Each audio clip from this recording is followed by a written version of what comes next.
बिस्मिल्लाहिर्रहमानिर्रहीम। अस्सलाम वालेकुम व्यूअर्स, उम्मीद करती हूँ कि आप सब ठीक ठाक होंगे। आज की हमारी रेसिपी है बेसन के लड्डू, जो कि बहुत जल्द और सिर्फ 3 अज्जा से झटपट तैयार हो जाते हैं। तो आए रेसिपी स्टार्ट करते हैं। इंग्रेडिएंट्स में हमारे पास है 2 कप मोटा वाला बेसन लिया है मैंने। आपने नॉर्मल बेसन नहीं लेना, मोटा बेसन लेना है। 1 कप मैंने ली है चीनी और मैंने 1 कप लिया है कुकिंग ऑयल, लेकिन आप यहाँ पर घी यूज़ करिएगा क्योंकि ये रेसिपी घी में ज़्यादा अच्छी बनती है। अब आपने एक नॉन स्टिक पैन लेना है जिसमें आपने 1 प्याला भरकर चीनी डालनी है। साथ ही इसमें 1 कप पानी भी ऐड कर दें और फिर आपने इसे चीनी डिज़ोल्व होने तक स्पैचुला से हिलाते रहना है। साथ ही इसमें आपने 2 से 3 टेबल स्पून कुकिंग ऑयल भी इसमें ऐड कर दें, आप घी भी डाल सकते हैं। और फिर आपने इसको मज़ीद स्पैचुला से हिलाते रहना है जब तक मोटे तार वाला शीरा ना बन जाए।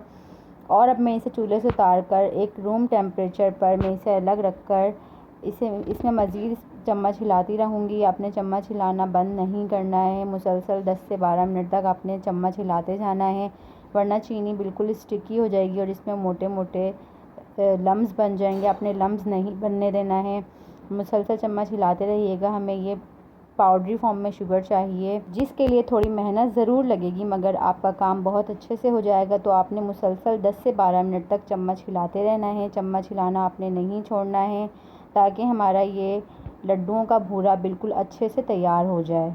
अब मैंने एक कढ़ाई ली जिसमें मैंने कुकिंग ऑयल डालकर इसमें साथ ही बेसन भी डाल दिया और फिर मैंने इसे चम्मच से अच्छी तरह से मिक्स किया और इसके दाने बिल्कुल ख़त्म कर दिए। आपने इसे बेसन को भूनते वक्त बिल्कुल लो फ्लेम रखनी है, मीडियम या हाई फ्लेम पर बेसन आपने नहीं भूनना है, वरना बेसन नीचे से चिपक जाएगा, जल भी सकता है।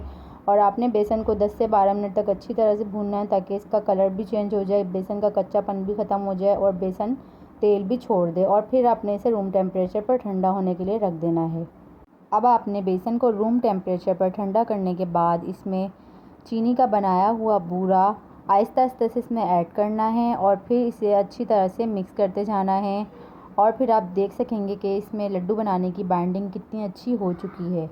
जब चीनी और बेसन का मिक्सचर एक जन हो गया तो मैंने इसके दरमियाने साइज़ के लड्डू बना लिए। आप चाहें तो अपनी मर्ज़ी के मुताबिक लड्डू का साइज़ छोटा या बड़ा रख सकते हैं। और जब तमाम लड्डू बनकर तैयार हो जाएं तो आप इसकी गार्निशिंग अपनी मर्ज़ी के किसी भी ड्राई फ्रूट से कर सकते हैं। चाहें तो आप पिस्ता बादाम का इस्तेमाल कर सकते हैं। मैंने यहाँ पर गार्निशिंग के लिए पिसा हुआ वाइट खोपरा यूज़ किया है। सो व्यूअर्स, फाइनली हमारे बेसन के लड्डू बनकर तैयार हैं। आप इस रेसिपी को ज़रूर ट्राई करें और अपने घर वालों को खिलाएं, ख़ुद भी खाएं और साथ ही मुझे कमेंट सेक्शन में अपना फ़ीडबैक दें कि आपको ये रेसिपी कैसी लगी और इसी के साथ मैं आपके लिए नेक्स्ट रेसिपी क्या बनाऊं। और साथ ही अगर आप मेरे चैनल पर नए हैं तो मेरे चैनल को सब्सक्राइब करना ना भूलें, मेरी वीडियो को लाइक ज़रूर करें, मेरा चैनल अपने फ्रेंड्स और फैमिली के साथ ज़रूर शेयर करें और बेल आइकन दबाना ना भूलें।